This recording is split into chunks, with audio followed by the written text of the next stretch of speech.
Today on Con Theory, we're going to look at Genesis 1:1. We're going to take it back to the beginning.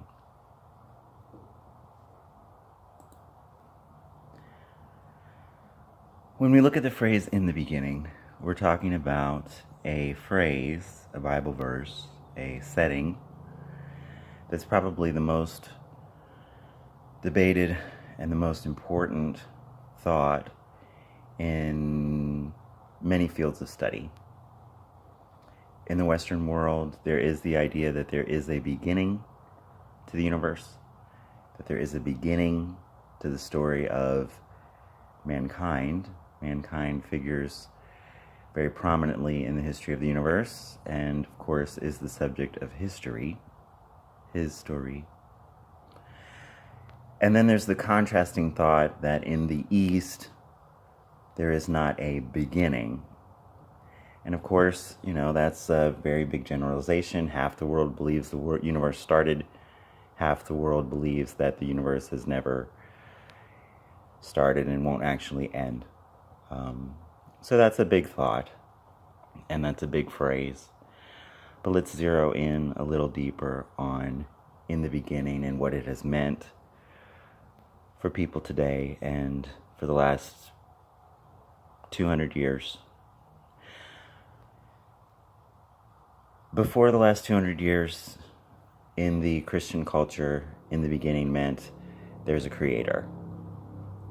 But in the last 200 years, the difference between creator and creation has been hammered out and disagreed upon. And of course, there's no definitive answer. But what I'm going to talk about today is in the beginning is a general term like once upon a time or long, long ago or far, far away that just means we're not sure.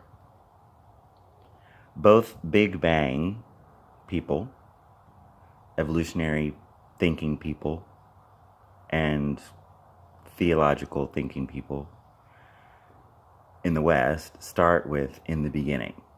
So there's a big flash of light, and it's either from God or it's not, and then everything else started.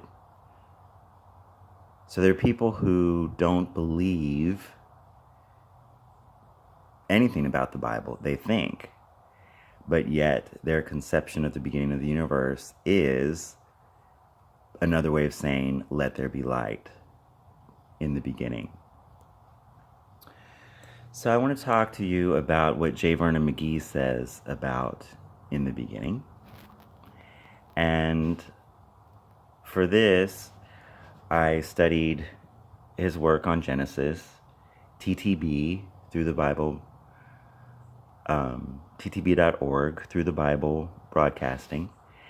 And his thought of in the beginning is that it covers whatever you want it to cover.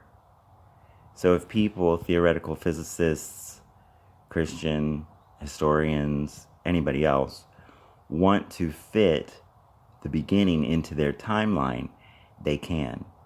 So he goes into this in a lot more detail and it makes more logical sense. But basically, I'm boiling it down to say in the beginning is a general term, meaning that there was a start, and it's deliberately vague. And for about 200 years, people have been trying to specify when it was, what it was, but it's deliberately vague. It's deliberately myth, not myth in that it's wrong, but myth in that it's pointing to deeper meanings and being unspecific on purpose. And Christianity is where history meets myth. But of course, in the beginning is before that, and it's deliberately vague. But as Dr. McGee said, when he was a young child, he was told how old the universe was, or how old the earth was. I'm not sure which one. And then as he grew, that age was lengthened and lengthened and lengthened.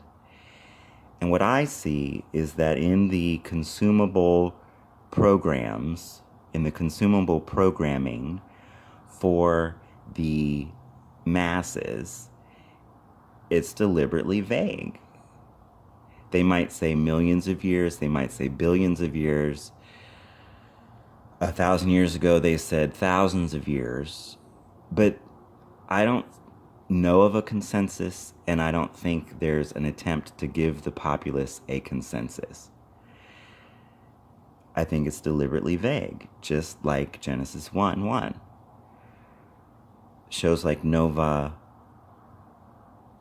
books like A Brief History of Time by Stephen Hawking, they may get into more specifics, but the overall conception that the public has is that it was a long time ago. And I don't think most of us distinguish between what 1,000 years ago means all the way up to what billions and billions and billions means. Thousands and millions and billions are very different from one another, but in our head, it just means a long time ago. It just means in the beginning. So there is a field of thought, theoretical physicists and theoretical mathematicians and other people are very interested in how old the Earth is, and how the universe is, and if they're different, and how they're different. But for people on the Earth, for people who are just interested in when things started, my theory, my con theory, is that it's just deliberately vague.